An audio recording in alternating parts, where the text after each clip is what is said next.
منصور صاحب، یہ سوال ہمیں ایک غیرت جماعت دوست ہیں، انہوں نے پوچھا تھا، اور بشارت صاحب سے مصر فضل لندن کے قریب جو رہتے ہیں ان سے سوال پوچھا، انہوں نے بھجوایا، اور انہوں نے ساتھ یہ کہا تھا کہ جی میں نے کافی اس کے متعلق پوچھا ہے تو مجھے تسلی نہیں ہوئی، تو اس لیے ہم نے یہ سوال گو کہ رمضان سے ہٹ کے ہے۔ وہ کہتے ہیں جہنم دائمی کیوں ہے؟ جی، تسلی اس وجہ سے نہیں ہوئی کہ امام الزمان حضرت مسیح موعود علیہ السلام نے کہ کو نہ ماننے کی وجہ سے اور ان کو نہ تسلیم کرنے کی وجہ سے جو قرآنی معارف ہیں، قرآنی حقائق ہیں، وہ دنیا سے اس دنیا سے جنہوں نے ان کو نہیں مانا وہ مخفی ہی رہتے ہیں۔ حضرت مسیح موعود السلام نے اس مضمون کو بڑے خوبصورت انداز میں مختلف مواقع پہ پیش کیا اور فرمایا کہ دیکھو کہ ایسا شخص جو کہ محدود اعمال کرتا ہے، اس محدود اعمال کی جزا یا سزا لامحدود نہیں ہو سکتی۔ تو اس حوالے سے آپ نے فرمایا کہ یہ جو بعض لوگ جو غلط سمجھتے ہیں کہ جہنم دائمی ہے، یہ بالکل درست نہیں ہے، بلکہ فرمایا کہ جہنم ایک شفا خانے کی طرح ہے، ہاسپٹل کی طرح ہے کہ جہاں بیمار لوگوں کا علاج ہوتا ہے اور علاج ہونے کے بعد ان کو یہاں سے نکال دیا جاتا ہے، اور جب ان کی اصلاح ہو جائے گی تو ان کو نکال دیا جائے گا۔ اور یہ مضمون آپ نے قرآن کریم کی آیات سے اخذ کیا۔ پھر آپ نے فرمایا کہ دیکھو قرآن کریم میں لکھا ہے کہ فَأُمُّهُ هَاوِيَةٌ فَأَمَّا مَنْ خَفَّتْ مَوَازِينُهُ فَأُمُّهُ هَاوِيَةٌ کہ جن کے وزن ہلکے ہوں گے، یعنی کہ گناہ گار لوگ ہوں گے، ان کی ماں ہاویہ یعنی کہ دوزخ ہوگی۔ تو فرمایا کہ کے لفظ میں یہ اشارہ موجود ہے کہ جس طرح بچہ ماں کے پیٹ میں ایک عرصے کے بعد باہر نکل آتا ہے، تو اسی طرح انسان بھی تھوڑی دیر کے لیے وہاں جائے گا، ایک عرصے کے رہے گا، اور اس کے بعد جب اس کے اعضاء مکمل بن جائیں گے، اس کے وہ اعضاء جو جن سے وہ بدیاں کیا کرتا تھا، تو پھر اس کے بعد اس کی ایک نئی پیدائش ہو جائے گی اور وہاں سے وہ باہر نکل آئے گا۔ اس حوالے سے بلکہ بڑا دلچسپ ایک قصہ بھی ملتا ہے احادیث میں، بخاری میں لکھا ہے کہ ایک آخری بندہ جو دوزخ سے نکلے گا وہ کیسے نکلے گا، اس کا ایک بڑا خوبصورت منظر کشی کی گئی ہے۔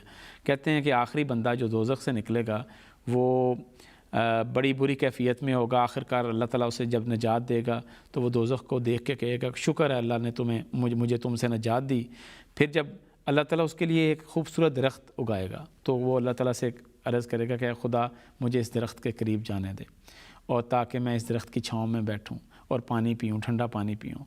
اللہ تعالیٰ فرمائے گا ٹھیک ہے، لیکن اس کے بعد تم نے کوئی اور بات نہیں مانگنی مجھ سے، کوئی اور سوال نہیں کرنا۔ تو وہ یقین دلاتا ہے کہ اے خدا میں اس کے بعد کوئی اور چیز نہیں مانگوں گا۔ تو وہ اس درخت کے قریب جائے گا، بیٹھے گا، سائے سے فائدہ لے گا اور ٹھنڈا پانی پیے گا کہ اچانک اس کو ایک اور درخت نظر آئے گا جو کہ اس پہلے درخت سے بہت بڑا ہے۔ تو وہ تھوڑی دیر بعد کہے گا کہ اے خدا اگر اجازت ہو تو یہاں پہ بھی مجھے جانے دے۔ تو اس پر اللہ تعالیٰ کہے گا کہ پہلے تو تم نے کہا تھا کہ میں نہیں مانگوں گا، لیکن اللہ تعالیٰ کہے گا چلو ٹھیک ہے تمہیں اس کی بھی اجازت ہے۔ کچھ دیر وہاں بیٹھے گا، پھر کہے گا کہ ایک تیسرا درخت نظر آئے گا جو بالکل جنت کے دروازے پر ہوگا، تو کہے گا کہ اے خدا مجھے اس درخت کے قریب جانے دے۔ تو جب وہاں پہ جائے گا تو پھر کچھ دیر بیٹھنے کے بعد اسے جب جنتیوں کی آوازیں آئیں گی تو کہے گا کہ اے خدا مجھے یہاں پہ بھی جانے دے۔ اللہ تعالیٰ کہے گا کہ پہلے بھی 2 مرتبہ تم کہہ چکے ہو کہ مجھے کچھ اور نہیں چاہیے، میں کچھ اور نہیں مانگوں گا۔ تو اس موقع پہ وہ کہے گا کہ اے خدا مجھے تیری بڑی مہربانی اگر تو مجھے اندر جانے دے۔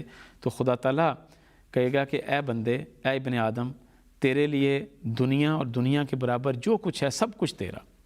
تو اس پر وہ حیران اور پریشان ہو کے کہے گا کہ اے خدا تو رب العالمین ہے، تو مذاق تو نہ کر میرے ساتھ۔ تو اس پر کہتے ہیں جب آنسلم نے یہ حدیث سنائی تو آنسلم مسکرائے اور فرمایا کہ اللہ تعالیٰ بھی اس موقع پر ہنسا تھا کہ اس بندے کو دیکھو کیسا جو ہے وہ خیال آیا کہ میرے سے مذاق نہ کر۔ اللہ تعالیٰ تو رب العالمین ہے، وہ مذاق نہیں کرتا۔ اللہ تعالیٰ کہے گا کہ جاؤ جنت میں چلے جاؤ۔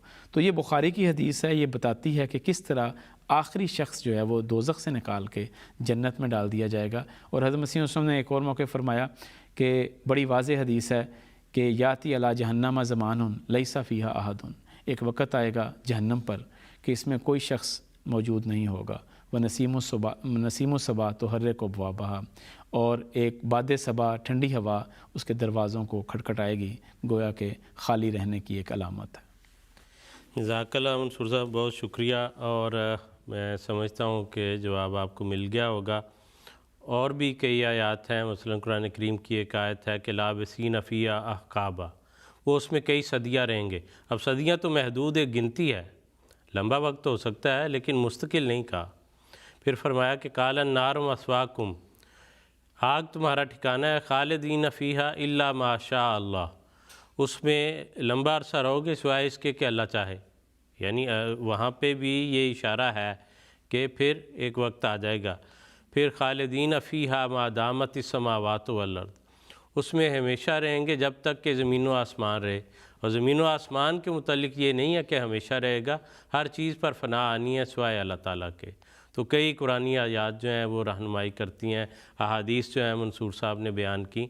تو اصل بات یہ ہے کہ یہ ہمیں بھی یہ رہنمائی نہ ملتی، ہم یہاں تک نہ پہنچتے اگر امام الزمان حضرت مسیح موعود علیہ السلام ہماری یہ رہنمائی نہ فرماتے۔